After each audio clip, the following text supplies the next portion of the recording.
Qədim vaxtlardan andımız torpaq olub, torpağı sanı yaşayasan, torpaq çərşənbən mübarək. Torpaq haqqı torpaqda, bir qarışda pay olmaz. Torpaqda itki olmaz, kütüksüz bitki olmaz. Torpaq vətəndir, anadır, yurtdur, odur can el-obadır. Səsləndi xoruz banı, açıldı süpün danı. İlin yaz fəsli gəldi, qızdı torpağın canı. Torpaq çərşənbəsi yazın gəlməsinə daha az vaxtın qaldığını işarədir. Torpaq oyanır, otlar düzəlir, ağaclar tumurzuqlayır. Mən torpaq çərşənbəsiyəm.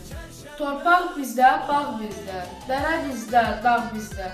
Novruz qonaq gəlibdi, kek bizdə, damaq bizdə. Torpağıma yaz gəlib, Novruz gəlib, yaz gəlib.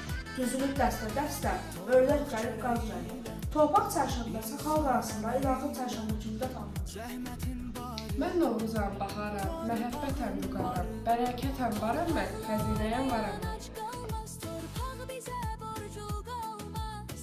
Novruzun son çərşənbəsi, torpaq ilaxır çərşənbəsi. Hərdən çərşənbə suri olan yer çərşənbən mübarək. Səsləndi xoruz banı, açıldı sübhün danı. İlin yaz fəsli gəldi, qızdı torpağın canı. Torpaq çərşənbən mübarək, sürü deyil naxırdı, qazan dibi paxırdı.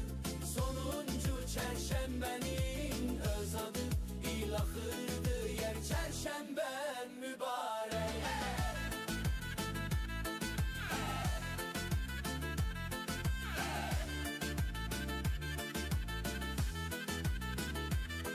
Torpaq kimi bərəkətli ol, hamının Torpaq çərşənbəniz mübarək. Torpağa əyil Xalqımızın milli və qədim adətlərindən olan Novruz yurdumuza sülh və əminamanlıq gətirsin. Novruz bayramınız mübarək.